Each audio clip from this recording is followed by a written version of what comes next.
안녕하세요. 잘 재워주는 남자 잘재남 황병일입니다. 여러분 반갑습니다. 네.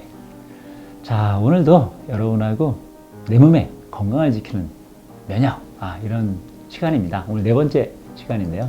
네, 내 몸을 지키는 힘 면역. 자, 우리가 첫 번째, 두 번째, 세 번째 오면서 여러분하고 이렇게 또 면역과 내 몸과 또 여러 가지 자연 치유력 이런 관계, 또 백신 이런 이야기로 이렇게 풀어왔는데, 오늘은 여러분 익히 아는 흔히 들었던 얘기인데요. 네, 자가 면역 질환 이런 부분에 대해서 여러분하고 같이 살펴보도록 하겠습니다. 자, 그래서 이렇게 자가 면역 사고, 그다음에 과잉 면역 반응 이런 얘기를 들어보셨을 것 같아요. 자, 이런 얘기는 어디서 나왔을까? 궁금하실 것 같죠? 네, 이런 사항들을 우리가 그냥 일상 중에는 그냥 듣고 흘릴 수도 있지만, 지금 코로나 이런 시대에서는 이런 부분을 좀 한번 상식적으로 좀 더 알아뒀으면 좋겠다 싶습니다. 자, 그래서 결국은 뭐냐면 내 면역체계가 자신을 공격하는 거죠. 나를 공격한다. 좀 되게 무시무시하죠. 원래는 항체가 외부의 항원을 이렇게나 자기 항원들을 공격해서 이렇게 소멸시켜야 되는데, 이게 이제 잘못돼서 내 자신을 또 공격해서 교란을 일으키는, 그걸 한마디로 사이토카인 폭풍이라는 말을 쓰는데, 네, 이런 일들이 또 일어날 수 있는 겁니다. 자, 그래서 여러 가지 일들이 이제 벌어지고 있죠. 자, 이게 이제 없으면 좋겠지만, 이게 또 없어지지 않고, 또 우리 내 몸에 있는 여러 가지 면역 체계라든가 시스템이라 그러죠. 네, 구조가 여러 가지 자연스러운 리듬을 타지 못했을 때 일어나는 현상이라고 알려지고 있습니다. 자, 그래서 자가 면역 사고다, 자가 면역 질환이다, 이런 말을 여러분이 들어보셨을 것 같아요. 대표적인 증상으로 류마티스도 있다, 이렇게 여러 가지 들어보실 것 같은데, 자, 결국은 면역계가 자기 항원에 대한 부적절한 반응이죠. 그걸 통해서 내 몸이 회복이 아니라 좀 더 병세가 깊어지는 이런 현상을 말합니다. 자, 그래서 이렇게 B세포가 자기 항체, 자기 항원에 대한 이런 거를 분석을 해서 헬퍼 T세포한테 보내주죠. 이게 이제 분석을 해가지고 이제 좋은 어떤 정보를 전달이 되는데, 이게 이제 잘못 전달이 돼서 바로 교란된 자기 반응성 헬퍼 T세포가 자기 반응성 B세포를 자극해서 항체를 발생해서 자기 항체를 공격하는 거죠. 이렇게 어마무시한 일이 생기는 겁니다. 내란이라고 보시면 되죠. 이렇게. 그래서 B세포들이 자기 항체로 자기 항원을 공격하는, 이렇게 돼서 이제 평상시에는 우리가 치료 목적으로 했던 여러 행위들이, 아니면 내가 면역을 갖고 있으면 된다 라고 했지만, 그게 잘못 교란이 되면 어떻게 된다? 자기를 공격할 수 있다. 네, 내란이 일어날 수 있다, 이런 얘기입니다. 자, 이게 바로 자가 면역 질환, 자가 면역 사고 이렇게 표현을 하는데, 이런 사례들이 있고, 또 하나는 이런들이 실제로 또 일어나고 있죠. 이거 최신 뉴스인데, 코로나 사망이 없던 미 요양원에서 백신 접종 후에 2주 만에 24명이 사망했다, 이런 해외 언론 기사가 떴습니다. 자, 이게 또 여러 가지가 있지만, 전문가에 의하면 단순히 우연의 일체 문제인가 의문을 제기하는 분들이 있고, 서울대 이황재 교수님은 안정성 확인이 안 된 것에 아마 서둘러서 문제가 발생한 거 아니냐, 이렇게 분석하는 경우도 있습니다. 자, 이게 이런 것도 왜 이런 것들이 나왔나, 이런 부분을 한번 심층적으로 자세히 보면, 항체를 백신을 맞았지만 얘가 내 몸에 들어왔을 때 이게 제대로 반응을 못하고 오히려 다른 어떤 현상을 일으킬 수도 있다, 이런 얘기입니다. 자, 이거는 사람과 환경과 모든 게 다 다르기 때문에, 누군 이게 틀리다 맞다 이걸 떠나서 이런 경우도 있다, 이런 얘기를 여러분에게 꼭 말씀을 드리는 거예요. 자, 그래서 대표적으로 이런 현상이 일어나는 거 왜 일어났냐, 그걸 하던 전문가의 어떤 면역계 일을 하시는 분들은 사이토카인 폭풍이다, 이런 표현을 씁니다. 제가 첫 번째, 두 번째 이런 시간에 보면 사이토카인이라는 말을 했던 것 같아요. T세포와 또 헬퍼 세포 간에 서로 주고받는 거에 대해서 신경전달물질, 신호전달물질 이런 거 발사가 되죠. 네, 그걸 통해서 이제 분석해서 이렇게 여러 가지 활동들을 하는데 그런 활동들이 잘못 교란이 일어나서 네, 자기 항원을 막 공격하고 이렇게 되는 거죠. 이렇게. 그래서 외부 바이러스 침투가 된 거를 인체 면역 과다 작용하는 거죠. 그래서 어떻게 된다? 정상 세포까지 공격을 한다. 네, 이런 겁니다. 그래서 과잉 면역 반응이다. 이런 표현을 또 씁니다. 그래서 병을 물리치는 어떤 면역 반응이 반대로 움직이는 의미를 내포하고 있죠. 자, 되게 보면 이게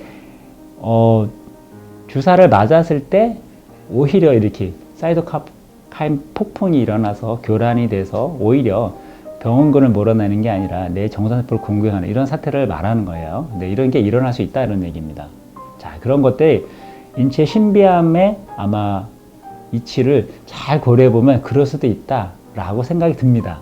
왜냐하면 사람은 정상적으로 움직이는 어떤 리듬이 있거든요.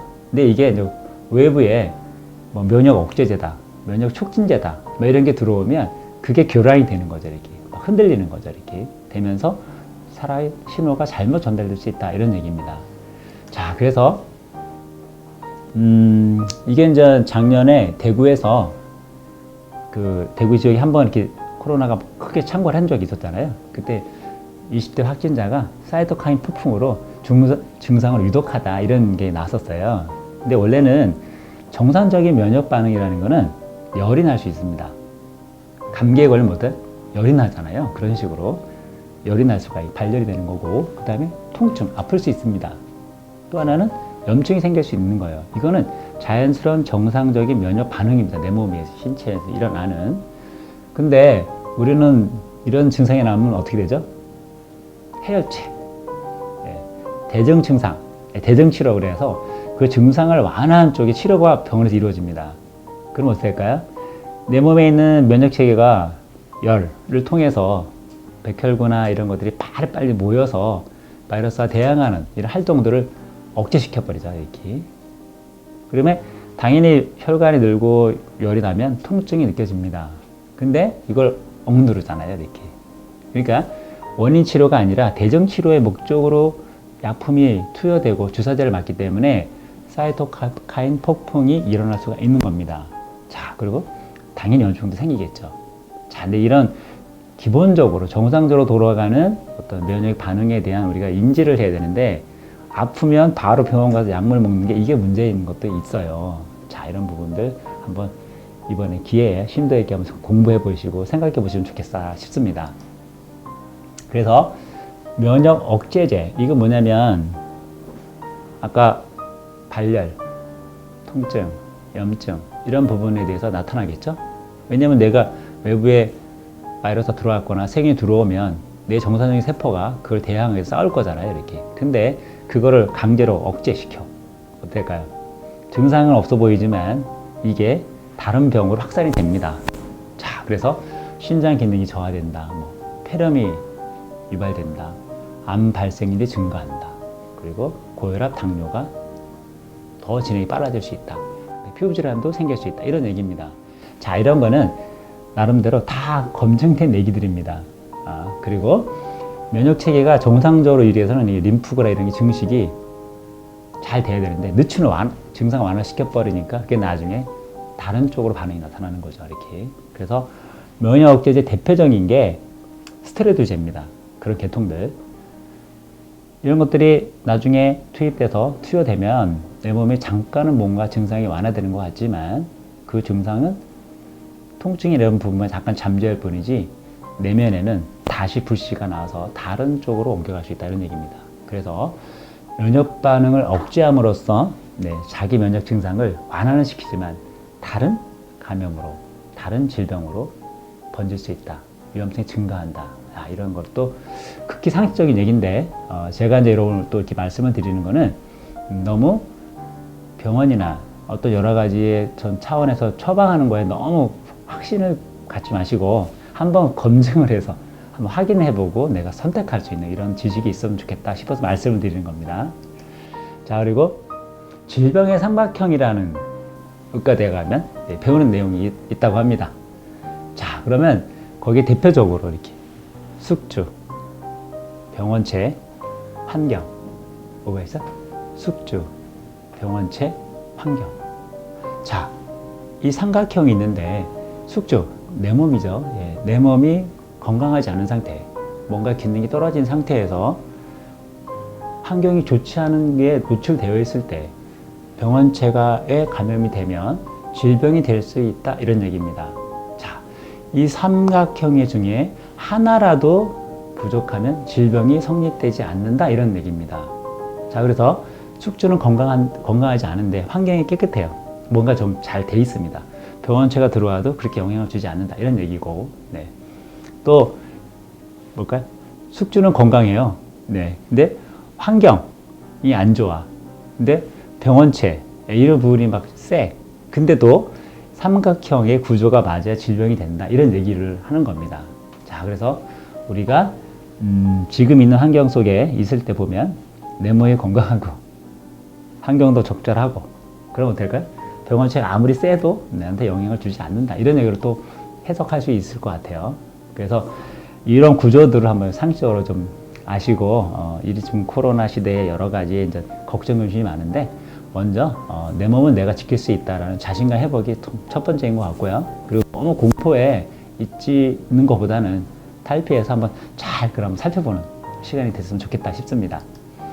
자, 오늘 제가 또 여러분하고, 면역의 이제 시간 중에 마지막 시간인 것 같아요. 네, 자가 면역 질환, 네, 면역 과잉 반응, 이런 부분을 말씀을 드렸는데, 이게 이제 흔히 많은 사람들이 얘기를 하지만 백신이 만병통치는 될 수 없다.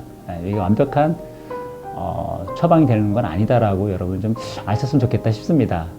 오늘 제가 이제 미국에 백신을 만든 화이자가 있고 모더나가 있잖아요. 네, 그쪽에 있는 CEO가 그런 얘기를 했더라고요. 네, 바이러스와 인류가 코로나 바이러스 변종과 같이 살아야 될 시대가 된 게 아니냐. 네, 한계를 인정한 거죠, 이렇게. 워낙 변종이 생기잖아요. 네. 그럼 생길 수밖에 없죠. 그 바이러스도 자기가 살려고, 네, 인간들이 이렇게 대항을 하면 다른 것들 만들어내죠, 이렇게. 그래서 내 몸의 면역 기능을 강화하는 이런 거에 포커스에 맞춰서 여러분이 꼭 생활했으면 같다 싶습니다. 그리고 최고의 면역을 키워주는 건 뭐냐? 잠이라 그랬잖아요. 네. 아무리 내가 좋은 거 먹고 운동을 해도 잠을 잘 취하지 못하면, 네, 면역 기능이 항진할 수 없다. 그래서 수면을 통해서 최고의 면역을 발휘할 수 있어서 여러분이 자연치유를 올릴 수 있는 그런 생활이 됐으면 좋겠습니다. 자, 오늘 여러분하고 또 발자람이 면역이 마지막 시간 했는데요. 재밌게 들어주셔서 감사하겠습니다. 자, 오늘 내용이 어떻을까요? 좋았으면 좋아요, 구독, 신청, 알림. 네, 감사드립니다. 다음 시간에 또 뵙겠습니다.